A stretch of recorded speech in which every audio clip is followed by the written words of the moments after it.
欢迎收看《寰宇全世界》，带您走进全世界。全球各地的观众朋友，大家好，大家平安，我是何荣。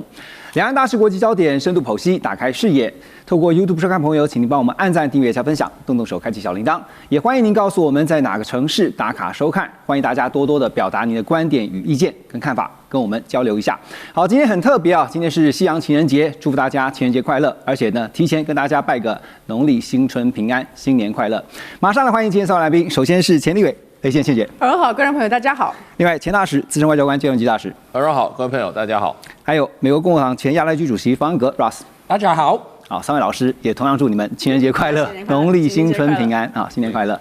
不过今年这个2026会不会像是情人一样啊？这个中美两强，我们要讲的就是两国的关系如何互动，可能会牵动这一整年的大局势。那会有什么样的已知跟未知的变数？两强又会如何的交手呢？好，首先来看呢，马上在4月份呢就满1年了，因为呢，大家还记得吗？在去年4月，川普对全球发动了这个关税大战，美中经贸因此打得如火如荼。在经贸的领域啊，在这边呢就有2张牌可以说是被打到了极致，包括了大豆牌跟稀土牌。那大豆呢是刚刚关系中国粮食的安全，还有美国农民生计，当然就是跟美国年底的期中大选很有关系啊。还有是稀土呢，是掐住了美国军工的命脉，也是呢抗衡美国科技围堵的一大利器。而在今年习川两人呢，预计总共会安排4次的会晤，如果没有意外的话，最快的一次就是在4月初。现在甚至还说呢，日期有可能会提前到3月31号这一天呢。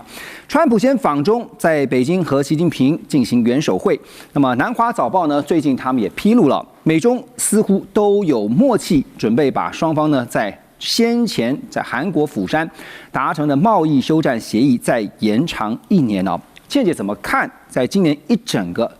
2026大局之下的中美互动？现在我们刚刚特别提到了贸易休兵有可能会延长啊，你也是这么认为吗？今年我觉得两国中间会进入一个好像春秋战国时代的报聘关系的报聘模式的年啊，就是聘问模式。因为如果我们仔细去看呢，上半年的川普访华跟下半年的习近平访美，都是两国的元首亲自邀请的，所以它不会有什么变数。但是它中间可看之处还有很多。首先我们要说呢，整个大棋局里面，今年是一个绝对秩序的变动年。从2025年的4个主要的变动的这个基石被敲松软了以后。2026年的1月3号，又把整个的地缘秩序呢全部重新改写。WEF 在欧洲呢也把地缘经济跟地缘政治相关的这些规则全部改写。所以你连慕安会议啊、慕尼黑的安全会议里面，大家都说旧的秩序已经没有了。所以当你有一个这么大的变动的时候，就好像我们的春秋战国时代，你今天说马上就农历新年嘛，我们拿点中国人智慧来说。在这种聘问模式中间呢，就是几个大的强国中间，彼此有很多的征伐，有很多的这种在领土啦，或者是各种方式的对抗。但是他们中间也有一种会盟的模式，所以这个报聘模式、这个聘问模式里面呢，主要的目的就是上半年跟下半年就是友好访问，对，改善关系，巩固邦谊。这中间你刚才提到的2件事情，就是去年的2张牌啊，大豆、粮食安全、稀土、军工命脉，固然是不错。但是2张牌的强弱不同，是大豆有替代的产地，有替代的国家可以出口的来源，有替代性啊。稀土呢，有些有替代性，轻稀土有，重稀土呢勉强也可以建立一部分的小的替代性，但是全面的没有。好，所以说这2张牌的强弱不同，所以也就代表了两边实力可以谈判，在谈判桌上谈的不同。不过这2次的重要的聘问一边来一边往呢，它主要就是建立，如果你用西方的角度来说呢，就是你的管控分歧的方式，你要建立和平的护栏，对，彼此能够在斗而不破的情况之下呢，继续管理放在引号里面的世界秩序，因为美国毕竟还是一个世界秩序的大国，所以在上半年跟下半年，我们要看的东西当然是什么人随行？就是说它一定会发生，但是它的看点还是很多的，很多的细节。什么人随行，它代表的是你去送什么东西，因为就像以前的这个聘问模式，第一个是聘使是谁，你派谁去出使，代表你要去讲什么题目。好，随行的人包含了政治、军事、经济，还有产业大佬啦、华尔街啊这些，我们前面看到了李在明，看到了史坦默，都是这样啊，什么人随行。第二个呢，就是你迎接的那个程序，好像交劳，以前我们叫做你去迎接这个外使来，你或者迎接外军来的时候，你用什么方式、什么层级？大家可以记得说，英国到了中国大陆的时候，那个层级和摆的那个阵仗啊，应该是数百年前呢，英国认为他们作为最强大的国家的时候，所还没有见过的阵仗。对，那个规格哈，规格非常高。最后呢，就是你还要送什么礼物，谈什么问题不一定会告诉我们，呈送的礼物一定代表很大的意义。同时呢，在国事访问员的国宴呢，也一定代表非常大的意义。所以我觉得今年上半年应该是在一个冷对峙、慢脱钩的这种过程中间呢，大家开始从可能在明面上面，你关税来，我稀土网，到了比较深层的实力为核心的一种缓慢的对抗，所以应该是非常有意义。而且不要忘了呢，第一个主场是中国。对，这个大棋局啊，还有的看，而且是一整年啊。虽然说现在马上2月就要结束了，接下来还有10个月啊，这个会有什么样的变化？当然，现在全球最瞩目、最期待的，也就是4月要登场的习川会。那刚刚讲说大豆也好，稀土也好，如果说大豆跟民生相关的话，那稀土呢，当然就是跟军事安全、这个国防的战略科技啊，都有非常关键的影响。好，最近也看到一个震撼的一个消息，就是美国 F-35战机呢一度传出说，因为稀土的供应受到阻碍，造成了交机出现了异常。甚至呢，连战斧飞弹的生产链啊，都必须仰赖盟友回收废料来维持生产需要的板料啊，这些相关的料件。那面对中方的稀土优势呢，川普也推出了所谓的金库计划，那也就是呢，要砸下上百亿的美元来备料，而且呢，还要来入股一些相关的采矿企业，企图要建立一个本土，就是美国本土的关键矿产的体系。可是问题就是说，这个稀土开采很容易，可是呢，分离提炼的技术是非常难的。这一段产业链当中啊，中国大陆方面呢还是有压倒性的优势。而且说到了稀土，其实时间是一个最重要跟最关键的因素。大使现在看到双方都在你防我，我防你，而且呢都在要做准备啊。所以从现实的角度，时间这个因素来看啊，您觉得美中双方在这个时间，大家都在抢时间，要做准备，做相关的哪些准备？那就是外交准备啊，对，这是属于这个政策面的啊。还有就是你的物质上的准备啊，那你的稀土战打不打得起来？然后还有就是美国是不是能够下决心啊，把中国大陆的这个有关 AI 的这个高端晶片完全禁绝呢？那这些都是双方可以着力的。那更不要说在相关的区域或者说是一些冲突里面，那直接对立也都有可能啊，对，都有可能啊。所以其实美中关系，我觉得现在来看的话，我甚至不用1年来看或2年来看，我用每个月来看，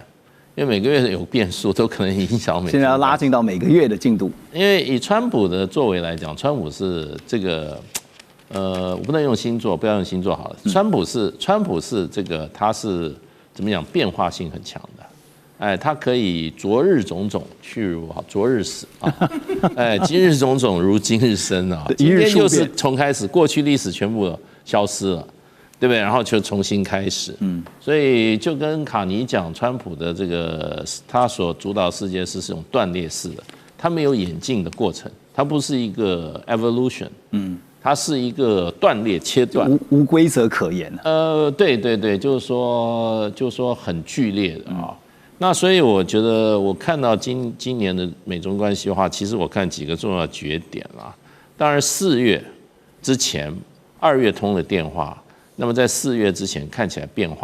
数不大了，变数不大，先稳住，对不对？因为美国做了2件大事，在去年年底到今年到目前为止做2件大事。第一个入侵委内瑞拉，对；第二个准备修理伊朗。这2件大事都没有影响到美中关系。在委内瑞拉的问题上，虽然中国大陆的这个有关要运往中国大陆的邮轮也被美国截了，那中国大陆并没有大动作的反应。那事实上，美方还在讲说，中国大陆的油公司已经开始买由美国油公司供应的委内瑞拉原油，所以这个基本上中国大陆是什么讲呢？用应变的方式，用这种而不是用冲突方式来看这个问题。那基本上也尊重了委内瑞拉这个国家他自己的选择，因为委内瑞拉本身现在跟美国正在进行各种实质方面的谈判嘛。那所以这个问题就变成没有造成美中之间的冲突。现在伊朗的问题也没有造成美中之间大的冲突。所以川普是在没有中国大陆的这个干预或者说插手之下，他在这个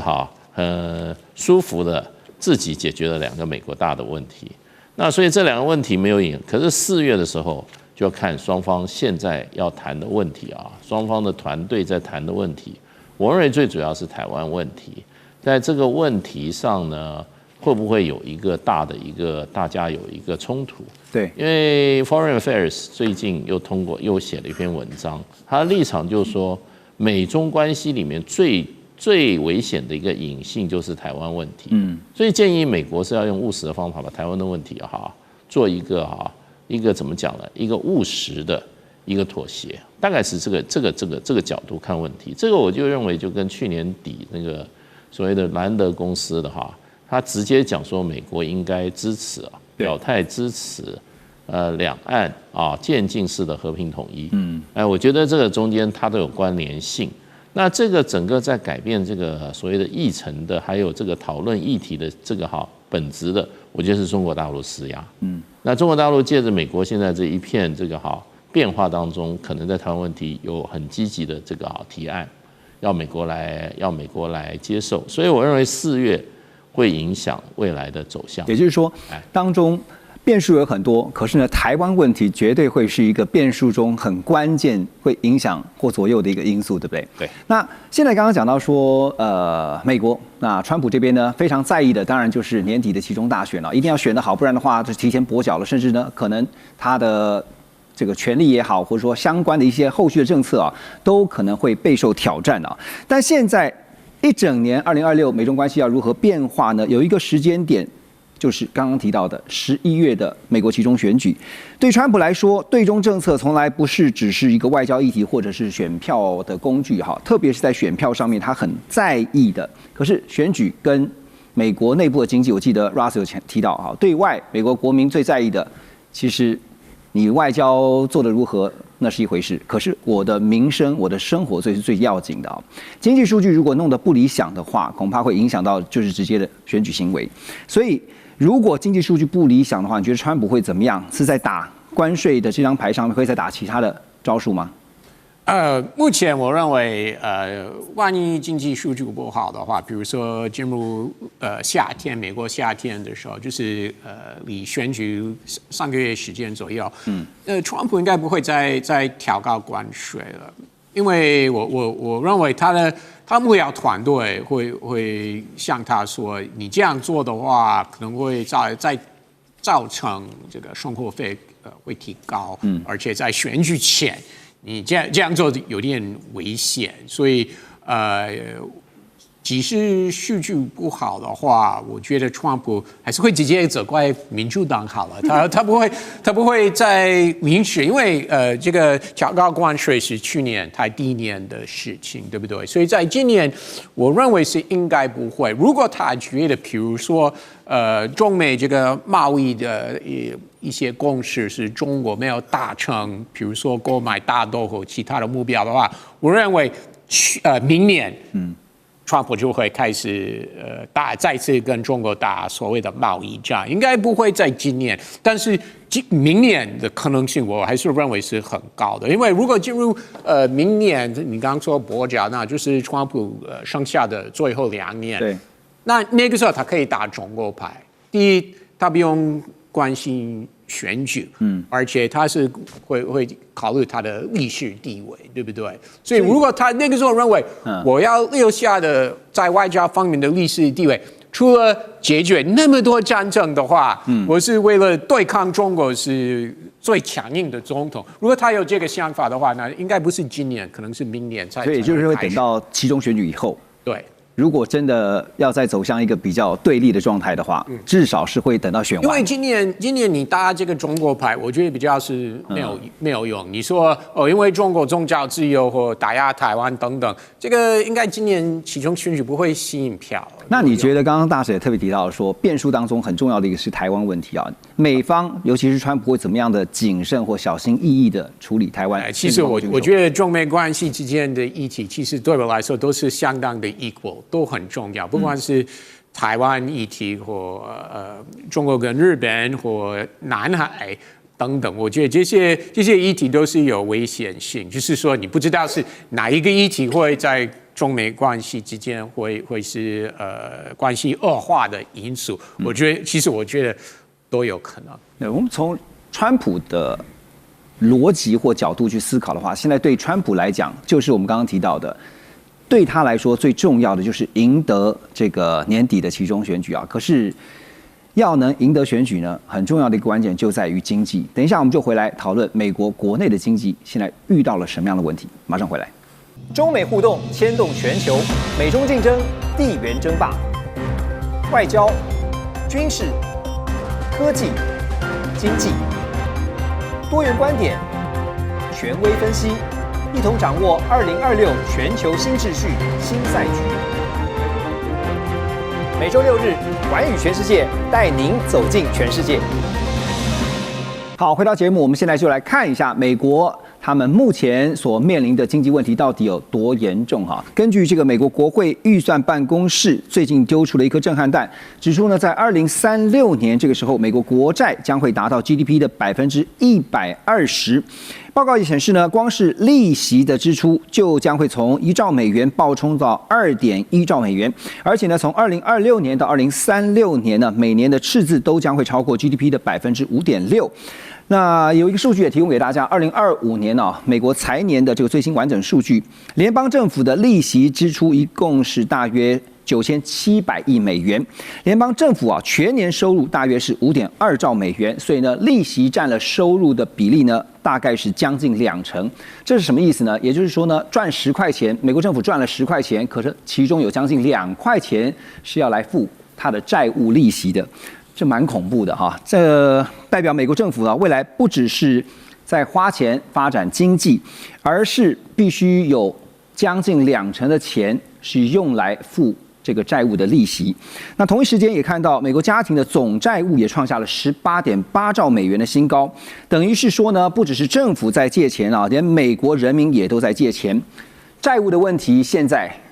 会是压垮美国的一个很重要的因素嘛，这个债真的是非常的惊人，我相信川普跟他的团队也一定非常的清楚啊。所以面对庞大的债务，尤其光是利息，10块钱赚进来，2块钱就要付利息，这个真的是很难想象，怎么解决这个债务问题啊？简单说就是无解啊。但是我把那个川普在选举的时候两边的阵营里面讨论的未来国债的情况跟国家财政的情况呢，把它放进来稍微解释一下。在选举的时候呢，事实上你到目前为止看到川普说他要继续增加军费的支出，那美国的军费其实现在已经低于你刚刚讲的利息支出了，它是8000多亿，利息已经到了将近1兆。那这军费支出里面绝大多数都是经常性的维运，因为美国有庞大的海外基地啦，也有它有很多的军人等等。好，那它其实在研发以及作为军事武器的支出的是非常的少。也就是因此，今天如果你坐在白宫里面，你想要去增加你的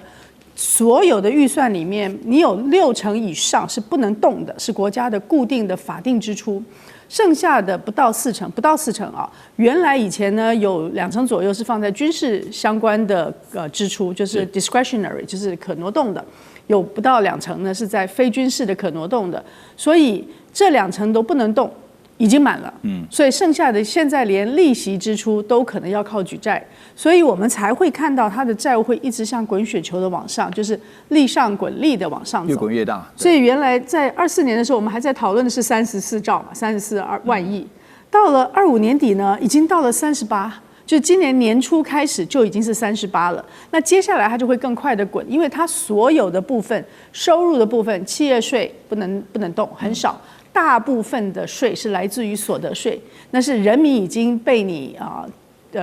又需要有2017的减税法案，所以富人税你又减了，所以我们再简单的整理一下，你的收入的部分要减富人税，对，支出的部分呢本来就已经不足了，要增加军费，还要增加你的那个 debt service， 就是利息支出，你这2个是要增加的，所以你的预算的赤字一定是越来越大，这是非常明显。好，所以今天在特朗普的手中，他其实是在美国国内的财政是无解的，因此他的军费有一部分，他就希望能够移转到其他的人做共同负担，对不对？然后呢，在他的国内的所有的基础建设，今天无论说大家说啊高铁不好啊，高速公路不好，通通没有钱。所以美国的基础建设会长期的在于低度投资的状况，只能靠有地方就会把它用各种情况的私人化、外包化，或者是做像澳洲的 Macquarie 那个银行啊，它特别常的就是把公营的，包含了英国的 Heathrow 机场拿来包下来经营，然后固定的给政府财政支出，它得用这种财政的手段去解决它的公共支出不足。那接下来就是你在收入的部分，就算是你要再去增加对于老百姓的税收，因为都是所得税是最大的，企业税很小，而且所得税里面的富人也付的很少。那么这个情况之下，它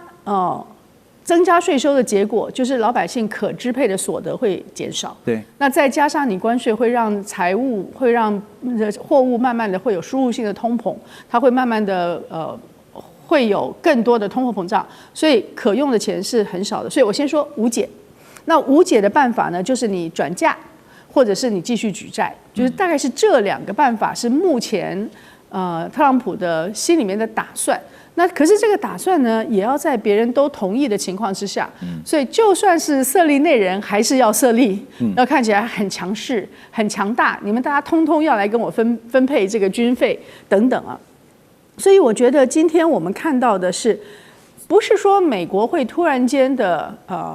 崩解，对，可是它的影响力，因为它要不断的向跟随它的那些国家要求他们做更多的相对负担，所以以前做那个大哥讲话的分量呢，事实上是越来越低的，削弱，对，也就是为什么你现在会看到欧洲的很多国家，以前的中等强国跟着他走的，现在会重新的想一想。等一下我们也会特别提到哈，中等国家这个部分 ，Carney 哈，在前一阵子在这个达沃斯上面也讲的，中等国家 middle power 必须要团结在一起啊。他们虽然没有明讲是哪一个国家，就对抗哪一个国家，但是其实大家都知道就是美国哈。我刚刚大家提到，就让我想到一句成语，就是打肿脸充胖子，就是你的样子还是得做出来。可是呢，要怎么样让其他国家去愿意买美债啊？包括我们先前曾经也在节目当中请教庆姐，就是稳定币这件事情哈，未来是不是也会是一个方法？好，那换句话来说呢，我们现在看到就是说，刚才特别庆姐提到说，川普他祭出了全球性的关税哈，可是呢，其实坦白说，美国人也是受害非常的严重的，因为祭出的关税并不是像是在惩罚外国，而是把成本通通转嫁给了自己人。好，因为呢，这个像是纽约联准银行的研究就指出呢，川普把平均的关税从22.6%提高到13%，那么其中呢，超过90%的成本却是由美国的消费者买单。另外呢，花旗也警告说，市场低估了通膨回升的风险。现在的环境呢，不是低通膨哦，而是结构性更高的通膨。另外，雪上加霜的看到了，美国现在也是有一种 K 型的现象哈。这个 K 型经济正在严重的加剧。美国银行报告就显示说，高收入家庭消费仍然成长2.5%啊，中产阶级呢则只有1%，最糟糕的就是低收入户啊，只有0.3%的成长，显示这个 K 型断裂正在向中产阶级蔓延。那在美国，大家知道基本的交通工具就是汽车。美国的新车均价呢已经突破了5.1万美元。那有咨询机构啊，就是 Plaid Morgan 他们的研究指出，竟然有1/3的美国人买不起新车。好，关税90%是由美国民众自己承担了，老百姓变成了关税下的牺牲品哈。但是现在通膨呢，也看到好像风险还没有完全的解除，那就让人想到说，前一阵子川普已经提名了这个 Walsh 啊作为下一任的联准会主席啊，所以大家觉得5月份后就如如果没有意外的话，他就会接替鲍尔。那目前的一些分析也说，他是有政策性任务的。您觉得他会如何配合川普？就是在他上任之后要配合川普，赶快的调整相关的这个经济政策，然后呢，最重要的还是以力选情。沃许他基本上他的权限就是能够降息嘛，对，就降息，他只能降息啊。降息的话就是通货，就是说会膨胀啊，就是说你一定把钱大家领出来花嘛。理论上很简单，领出来花，然后领出来这个怎么样？领出来投资啊，就刺激经济。对啊，不过会不会像川普讲的，经济成长到15%？哇，这打破世界纪录！你知道德国在跟中国大陆这个改革开放密切挂钩的时候，这么成熟一个经济体，它达到了6%的经济成长率，经济学家已经说奇迹啊。所以川普真的很敢讲，你没有大量的外部市场因素，你不可能造成你那个固定的市场规模，固定市场就突然变这么大。那个美国一般那个我看那个 IMF 给美国明年的这个经济成长率好像1.8吧，对，川普这个都是15。不过现在美国很难测，因为1月的数据啊，我看美国经济是很好的。它的那个失业率往下降，就业人数往上升，然后呢，这个投资啊，还有这个储蓄率下降，都是很好的迹象啊。可是问题就变成就是说，现在美国有个问题啊，川普已经把那个很多重要的政府统计机关把它封关了，它没有官方的统计数字，对，都是这些私人机构统计数字，私人机构统计它有它自己私机构的自己的利润，它有它的那个考量，利之所在啊。他今天要炒股票市场，他要做什么？他的那所有的报告考量，他没有公信力啊，没错，你只能参考几个凑起来看嘛。那所以现在我觉得美国现在基本上，你要说这个关税的问题90%于美国负担，我们只要懂得经济学 ABC 的人都知道啊，只有川普一个人硬凹到现在啊。所以真正的真相，就经济真相，可能只有川普最知道。对，我跟你讲，美国是这样的，我问他经济你是可以刺激起来，你的经济景象可以比较好，可是并不代表美国人的生活会改善。这是2个分开的问题。那川普事实上的话，你也没错，你给富人降税，理论上就富人他就可以怎么样，拿更多钱出来投资做经营。那是美国富人是不是这样做呢？你也不知道。那所以就变成我是觉得川普事实上是很会搞钱的人。对，在今年日本就要有5500亿嘛，对，韩国也要3500亿，台湾也有2500亿。对，还有我们4年之内还要买超过800多亿的美国的货品嘛？对，他是在外面抢了不少钱啦。我觉得对美国的经济是有帮助。可是回过头来就变成就是说，你美国的经济现在的问题就是说，你有竞争力的产业就是 AI， 所以钱都在 AI 里面噼里啪啦的投资。你其他的传统产业你振兴得起来吗？振兴不起来。所以这只是结构性的问题，对。他的事就是说，某些部门会起来，可是不是很平均的。所以我认为，可是问题，美国这个社会本来就不认为你政府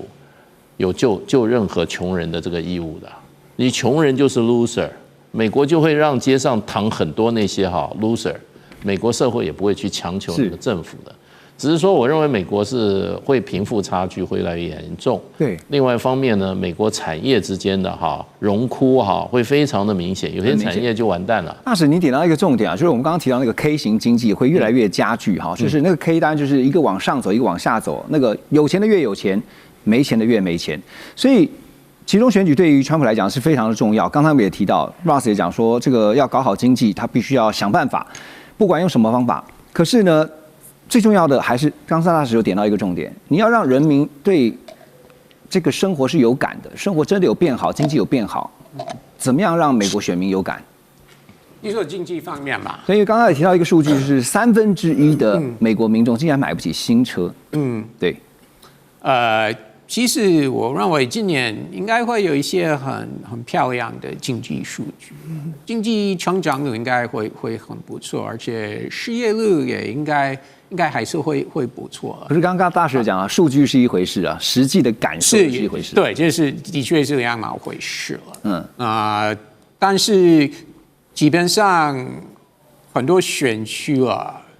已经搞定了，是深红或深蓝了。所以摇摆的选区也不多了。所以其实不只是经济问题会是关键。对。所以除了经济问题之外，川普白宫共和党还是有其他牌可以打了，比如说移民啊，因为的确移民就是非法移民，就是入境美国的这个数字的确有降低很多，所以川普会说我这方面有成功。我说到的有做到的，所以移民牌还是有效，你觉得？我觉得有效，有效。虽然有很多人，最近几个月有很多人反对怎么执行这个抓非法移民的政策，但是我说抓非法移民在国内的非法移民跟边境的问题是两件不同的事情，所以至少我们知道，按照数字边境就是在边境从墨西哥入境美国非法。这个数字是降低很多了，所以这真的有从 out of control 变成是有控管的很好，这个边境安全，所以川普一定会打这一牌了。那另外就是所谓的文化战，就是 DEI 这些东西啊，那川普还是会强调，然后民主党太左了。那其实2024年总统跟国会选举，共和党打这一牌是非常的成功，所以共和党会在，即使你对我们共和党有不满的地方，或者你对经济有不满的，但要提醒你啊，上次不管是拜登或民主党国会，他们真的太左了，这个也有吸引力了。但你觉得会有哪些实际的政策或者是做法，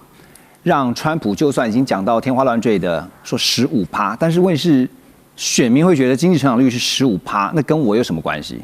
我们都知道经济成长率不可能是15%，这个你也觉得15%太夸张了，对不对？当然是很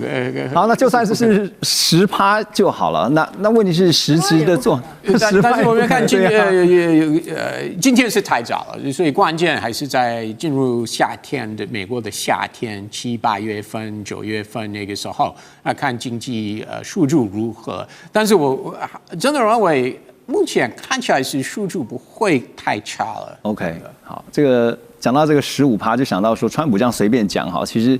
他的言论也一再的受到挑战，就是他的公信力何在哈？就包括等一下我们要来聊的是美墨加协定，现在也传出说川普要评估要退出，那一旦退出，它造成的冲击跟影响，后续怎么观察？马上回来。中美互动牵动全球，美中竞争，地缘争霸，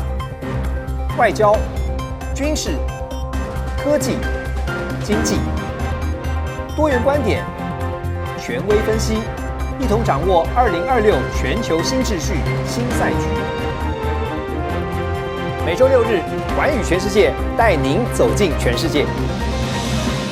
欢迎回来。美国众议院在2月11号这一天呢，有一个重要的决议啊，就是以219票对上211票通过了一个决议，撤销川普对加拿大所寄出的关税措施。而且很罕见的是呢，媒体也报道了，这当中呢有多位的共和党议员是倒戈的，直接打脸了川普对加拿大的关税政策。而我们先回顾一下这个事情的前因后果哈。1年前，加拿大才说中国大陆是最大的安全威胁，但是最近看到情势似乎转变了。有一个重大的变化，就是加拿大总理 Carney 呢，他决定放宽对中国大陆电动车的关税，而且呢，跟中方要谈农产品互相关税，甚至传出要和中方的这个中国大陆的企业啊合资设厂。川普呢，则是对加拿大寄出100%的关税，因为听到这样的消息，他非常的不开心啊，也威胁说呢要封锁像是哥地豪国际大桥，那甚至也传出评估，这个很重要，就是说退出美墨加协定，因为这个协议呢马上就要到期了，那打算呢用各种胁迫的手段逼加拿大回到谈判桌。事实上，其实在加拿大这边啊，经济、国防、能源其实都是高度的依赖美国的。那美国更是加拿大最大的贸易伙伴，因为加拿大有超过70%的出口都是销往美国。可是这次态度突然会大转弯呢？外界的解读并不是说加拿大就因此亲中了，而是在避险啊，就是去风险化。那因为呢，当华府的政策变成了交易型的勒索啊，使得渥太华这边呢也只能够寻求平衡。大使，您觉得 USMCA 啊，就是这个美墨加协议啊，现在当然讲是这样讲啦，它真的会退群吗？这个退群之后产生的冲击跟效应会是如何？它是威胁啦，做起来会很多困难。你看这次美国众院推翻川普的这个他的这个关税政策啊，那就显示出就是说跟美国跟加拿大的贸易之间，美国有很多受利的州，跟美国受利的这些团体，这些产业团体。对，那美国的这些众议院的代表，它都代表州的利益啊，都代表这些产业团体啊。那这些团体，你把它这些跟加拿大的你跟这个贸易关系，你给它切了以后，美国这边的相关的这些代理也好，或者甚至投资方也好，它的利益就受损了。因为这个加拿大的70%的东西都外销到美国，那美国也承受很多加拿大的货品，所以不是那么简单。那同样的加拿大例子可以用到墨西哥的例子上来。那比如说，美国可能你在你在 Texas 你感觉不到美国跟加拿大关系，可你如果在 North Dakota、South Dakota， 还有你在 Washington， 你在这一些还有 Maine， 还有这些州的话，那你这个加拿大的关系就跟你非常密切啊。你要知道，我以前听说这个美国的这个牛只啊，它要屠宰的时候啊，从 North Dakota 它有一段路要进到加拿大境内。然后他从加拿大那个他们有一个增肥减肥的一个牛只的这样子的一个路程有一部分要走到加拿大境内再走回来。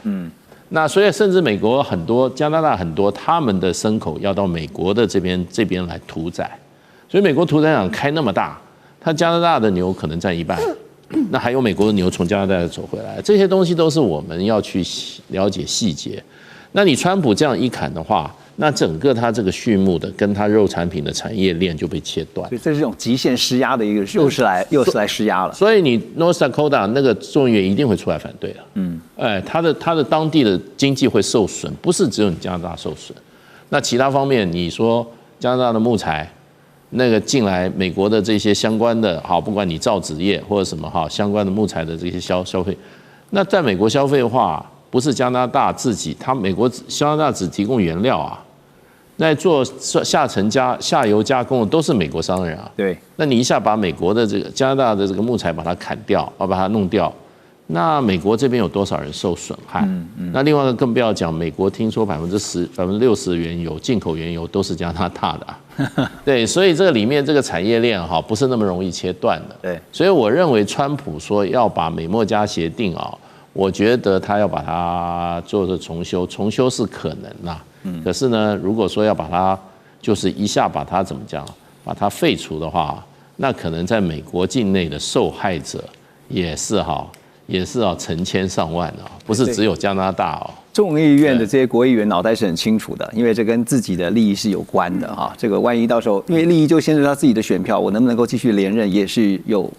非常非常大的关系。那但是刚刚也特别提到说，加拿大的总理 Carney 在达沃斯论坛，他特别提到中等国家必须要团结起来这个我们的力量虽然有限，可是呢，你团结起来就不一样了。所以当加拿大强调说我不是亲中而是避险，他一旦有这个逻辑出现的时候，会不会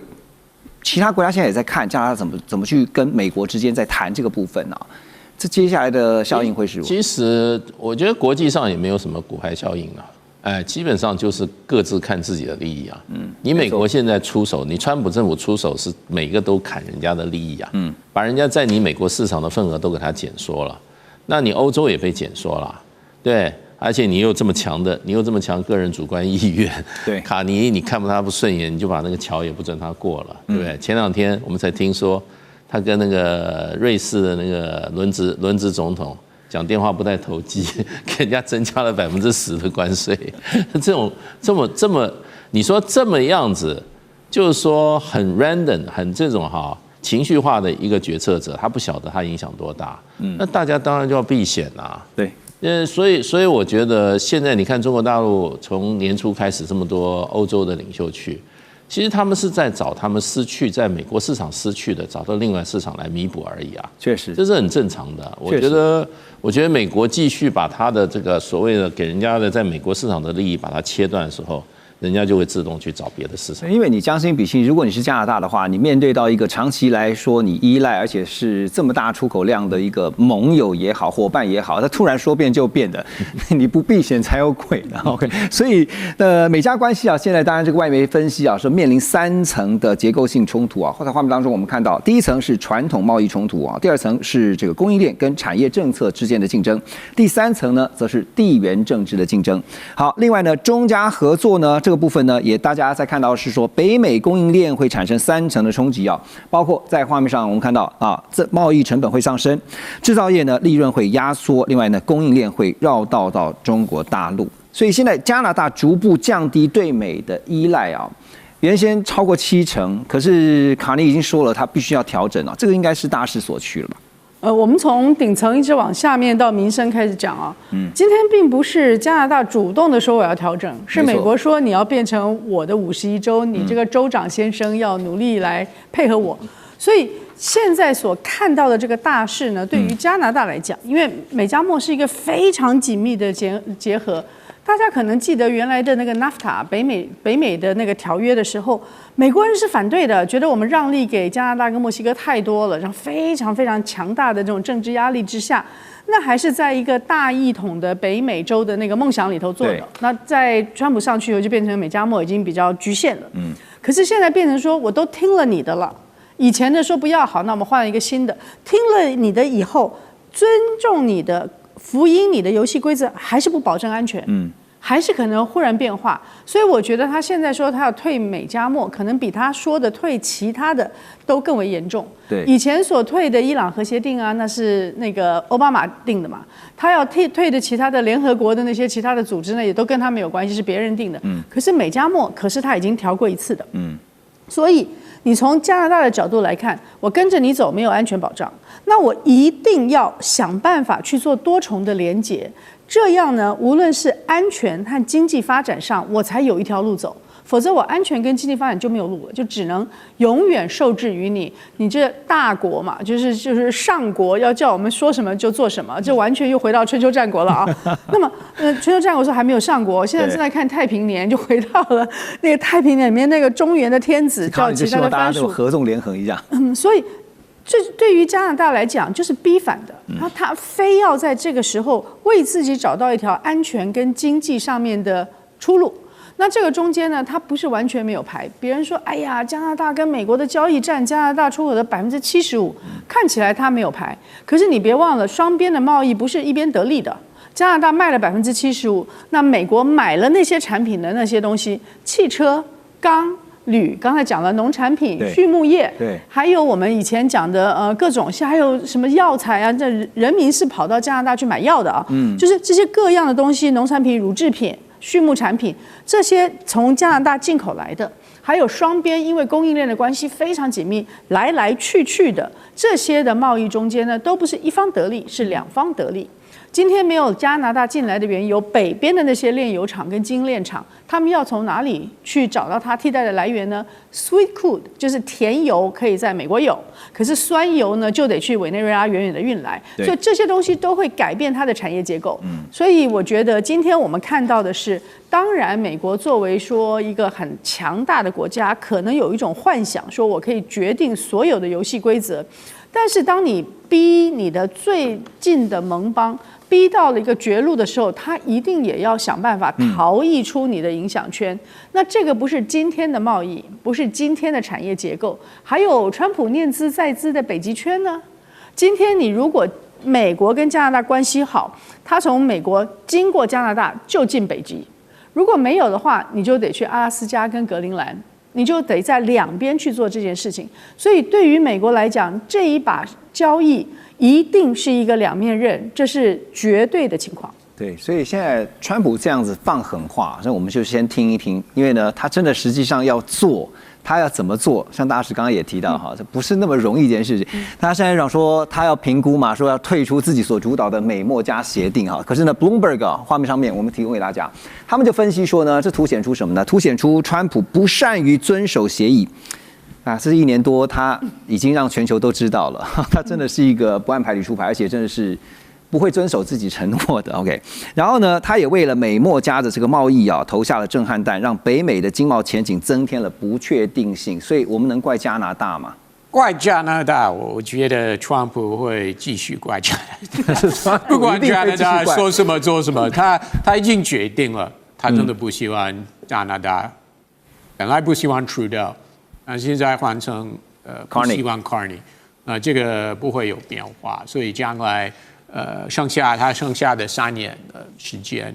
他还是会一直批评加拿大，不管这个美墨加协定将来如何调整、重新写等等，不管怎么样，他还是会针对加拿大有特别的意见。那你觉得接下来这个到期之后的美墨加协议啊，会朝向什么样的一个方向去发展？你说美加墨这个可能会大幅的调整，但是墨西哥跟加拿大是没办法，美国要调整、重新写等等，不得不答应美国了，因为他们还是要依赖美国这个市场，这个是他们2国是不能避免的。川普也知道这件事情，对，所以川普在这个 negotiation 当中，我觉得川普他的地位还是比较强。那墨西哥跟加拿大是不得不答应他了。对，所以问题就回到了川普自己，他和他的团队在未来怎么去做这些决定、这些决策。像刚刚倩也提到，这是把2面刃哦，你在不断去放狠话的同时，你也必须想到，接下来如果伤到美国，到底程度会有多少？这也是必须要先做评估的。我们休息一下，马上回来。中美互动牵动全球，美中竞争，地缘争霸，外交、军事、科技、经济，多元观点，权威分析，一同掌握2026全球新秩序、新赛局。每周6日，寰宇全世界带您走进全世界。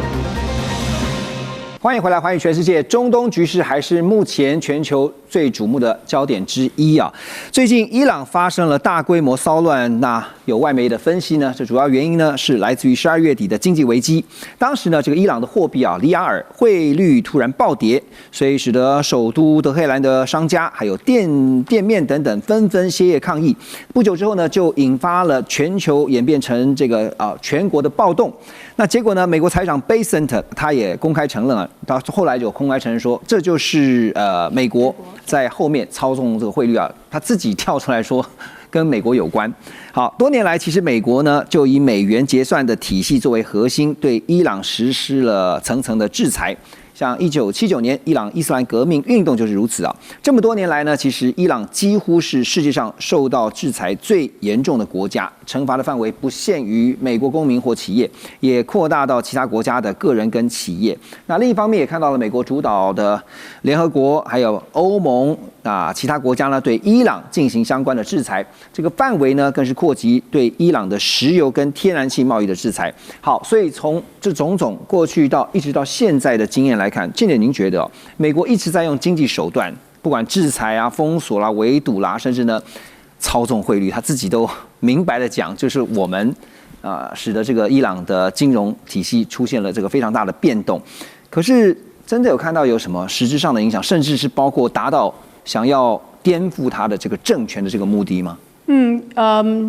最近呢，我的一个好朋友就是 Jeffrey Sachs， 他一直不断提的就是 Clean Break 1996年给纳塔亚胡所提的这一个干净切割计划。那如果你从一个比较长的时间点来说呢，美国进行了将近30年，根据这个大计划的蓝图，在以以色列为核心的其他的国家视为反抗之狐的这个大概念底下，陆陆续续的对了伊拉克、叙利亚、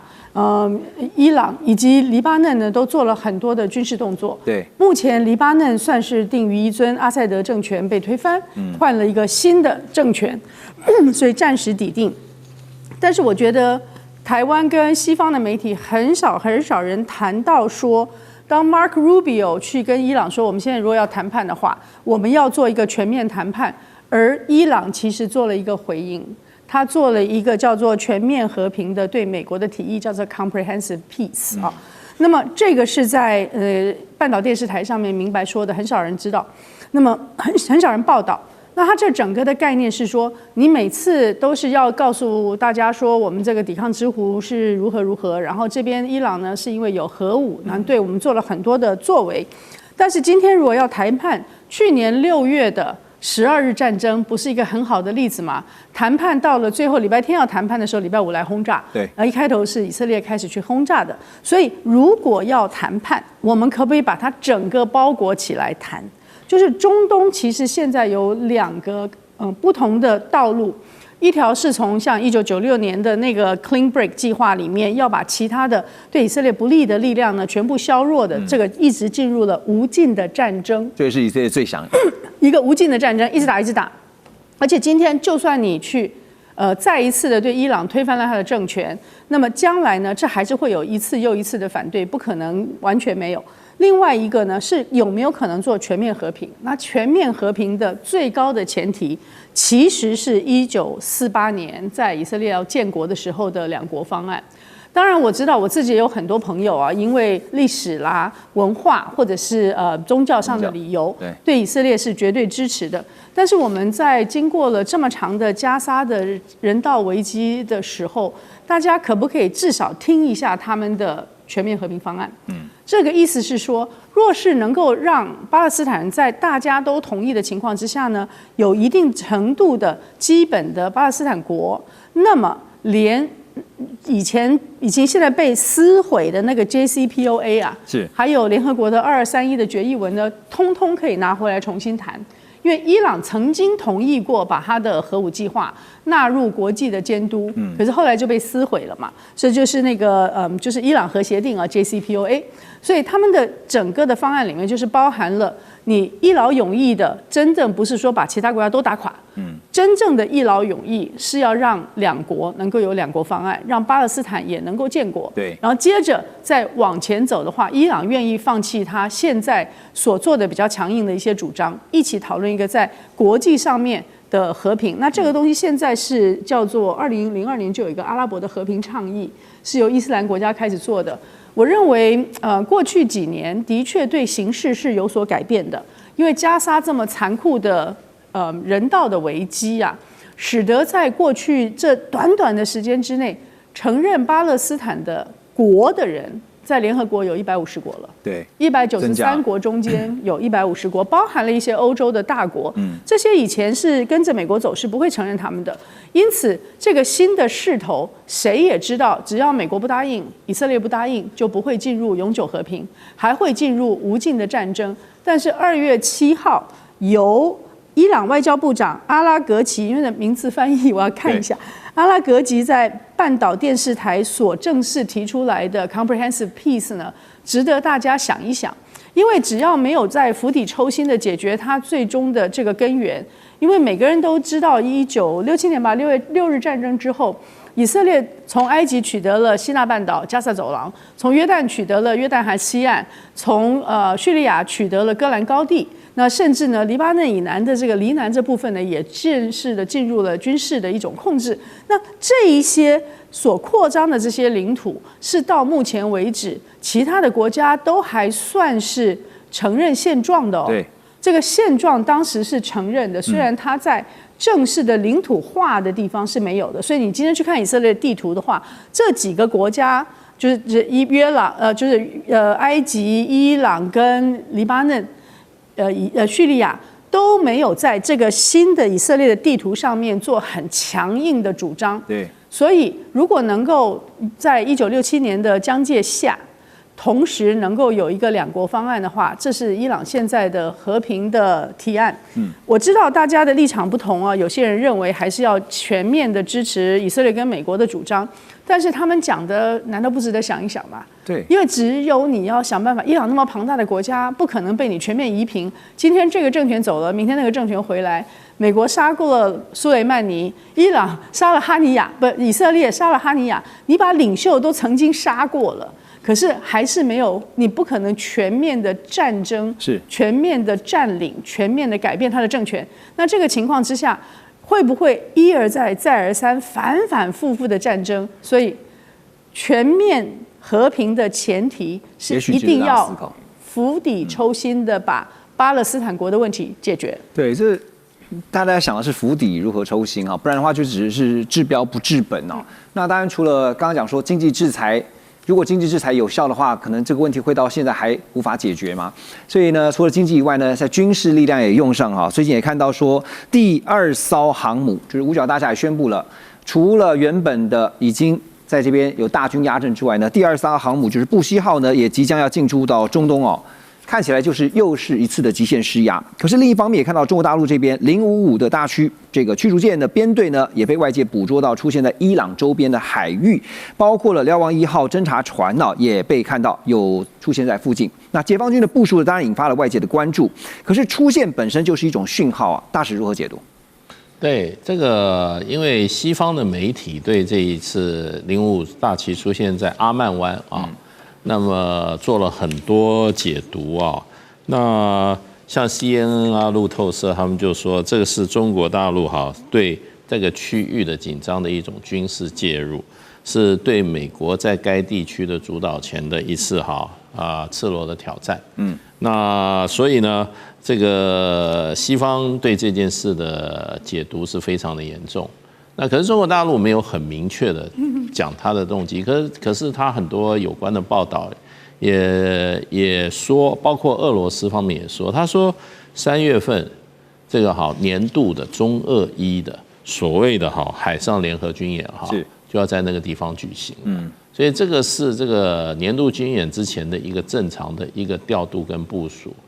他也没有说你西方这个媒体有点小题大做。对。那另外一方面，中国大陆也提出说，他说其实中国大陆的军舰出在上阿曼湾，事实上也不是第一次。他说事实上的话，去年的12月2号，那么中国第48批护航编队，因为中国大陆在吉布地。有关的有军事基地，所以这个护航编队也有经过阿曼，所以他说其实中国的军舰出现在阿曼湾，其实对阿曼来讲从来就不是一个意外事件，所以是一个常态的事件。不过当然就是说这一次去的是055，那当然这个可能就是说主要是为了这一次的这个军演嘛。那另外还有一艘就是它的瞭望1号，它的侦测船，那就。敏感人士就说，是不是要在那边收集军情，然后提供给伊朗啊？不过我认为就是说，我觉得都有可能性。那055出现在这个时机，现在这个时间出现，那你也不能不说中国大陆其实对于国际事务的态度可能已经完全脱离过去这种韬光养晦的那个时代。对，那是要有所主张了。所以你可以看到，这次川普在处理中东局势上面，跟在中南美这边处理委内瑞拉这个很不一样啊！这委内瑞拉说打就打，而且强调速战速决，把人抓了就解决了。但是呢，伊朗不是这么一回事啊！来，画面右下方你可以看到说，伊朗跟委内瑞拉相异之处在于说，地理位置这个是不同的啊。它特别在波斯湾这个地方的重要战略位置，它一旦打起来了以后，不是只有伊朗跟美国这件事情，或是以色列的事情，它牵扯到了中东周边整个国家一些相关的局势会如何的变成一个区域性的冲突。还有呢，美军万一造成了伤损的话，这个事情可就大条了。另外就是怕会变成了持久战，所以种种的因素就背后要考量的复杂性因素。Russ， 你怎么看？川普常常说他是 peacemaker， 他是爱好和平。那是他这样说的，对不对？但是从他第一个任期到第二个任期，其实很明显，他的第一个选择不是动用美国军事能力。虽然他这次回来执政，在第一年2025年去年，他动用美国军事能力，不管是在Venezuela 或Nigeria 或其他的地方，他的确是有的。但是我还是认为不是他第一个选择，所以那个时候也是给 Maduro 很多时间离开，提前主动离开。那 Maduro 一直不要，那就美国Trump 就下令派兵去抓他了。伊朗也是去年以色列一直要轰炸伊朗，那川普一直想看能不能达成一个共识，跟伊朗一个协定。那这次也是一样啊，他还是给伊朗，你看他给伊朗那么多时间，但是他的确是准备动用美国军事能力，所以不排除将来这个礼拜美国还是会有军事行动。